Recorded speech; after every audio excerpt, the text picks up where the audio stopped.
നമസ്കാരമുണ്ട്. തെലങ്കാനയിൽ നടന്ന ദുരന്തം എല്ലാവരും അറിഞ്ഞിട്ടുണ്ടായിരിക്കും. 400 ഏക്കർ വനമാണ് വികസനത്തിന്റെ പേരിൽ നശിപ്പിക്കപ്പെട്ടിട്ടുള്ളത്.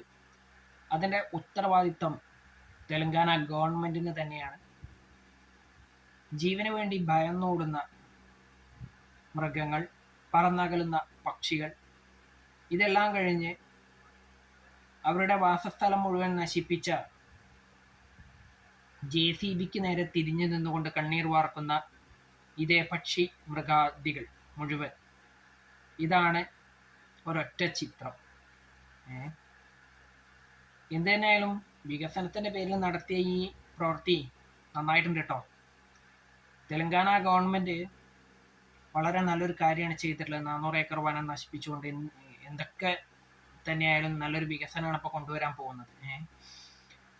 ഇത്രയൊക്കെ നടന്നിട്ടും ഉറക്കം തൂങ്ങിയിരിക്കുന്ന ദേശീയ ഹരിത ട്രിബ്യൂണൽ ഉറക്കത്തില് കുംഭകർണനെ തോൽപ്പിച്ചിരിക്കുകയാണ്. കേരളത്തിലടക്കം മറ്റെവിടെയെങ്കിലും ഏതെങ്കിലും ഒരു മൃഗത്തിനെതിരെ എന്തെങ്കിലും ആരെങ്കിലും ചെയ്തു കഴിഞ്ഞു കഴിഞ്ഞാൽ അതിനെതിരെ ഒച്ചയും വിളി ഉണ്ടാക്കുന്ന മേനകാ ഗാന്ധി, നിങ്ങളൊക്കെ ജീവനോടെ ഉണ്ടല്ലോ അല്ലേ? പറയാണ്ടിരിക്കാൻ വയ്യാട്ടോ. ഇവർക്കൊക്കെ വെറും എന്താ പറയാ, സ്വന്തം കാര്യം സിന്ദാബാദ് എന്ന് പറയുന്ന അവസ്ഥയാണ്. പ്രകൃതിയെ നശിപ്പിച്ചുകൊണ്ട് ഒരിക്കലും മനുഷ്യന് ഭൂമിയിൽ നിലനിൽപ്പില്ല.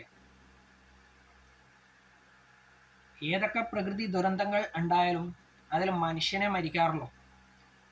മനുഷ്യൻ മരിക്കുന്ന അത്ര പോലും മറ്റ് പക്ഷിമൃഗാദികൾ മരിക്കാറില്ല. മരിക്കാറുണ്ടെങ്കിൽ തന്നെ അവിടെ മനുഷ്യൻ എന്തെങ്കിലും ചെയ്തതിനാൽ മാത്രമേ ഇത്തരത്തിൽ മരണപ്പെടാറുള്ളൂ. വളരെ സങ്കടകരമാണ്. കാരണം അത്രയും ആ വീഡിയോ കണ്ടിട്ടുണ്ടെന്നുണ്ടെങ്കിൽ ആ വീഡിയോകളൊക്കെ യൂട്യൂബിലൊക്കെ എല്ലാവരും കണ്ടിട്ടുണ്ടാവും. കണ്ടു കഴിഞ്ഞാൽ അത്രയും സങ്കടം തോന്നും. എന്തായാലും നല്ല പ്രവൃത്തിയാണ് തെലങ്കാന നടത്തിയിട്ടുള്ളത്. പറയാണ്ടിരിക്കാൻ വയ്യ. എന്താ ചെയ്യുക, അവിടുത്തെ ജനങ്ങള് സർക്കാരിനെ ഇനിയും സപ്പോർട്ട് ചെയ്യണം കേട്ടോ. ഇത്തരത്തിലുള്ള പ്രവൃത്തികൾ ചെയ്യുന്ന സർക്കാരിനെ വളരെയധികം നല്ല രീതിയിൽ സപ്പോർട്ട് ചെയ്യണം. അത് മാത്രമല്ല, ഇത്തരത്തിൽ പ്രകൃതിയെ നശിപ്പിക്കാൻ നിങ്ങളും കൂട്ടുനിൽക്കണം എന്ന് മാത്രമേ ഈ അവസരത്തിൽ പറയാനുള്ളൂ. പ്രകൃതി ഇതിന് പകരം ചോദിക്കട്ടെ.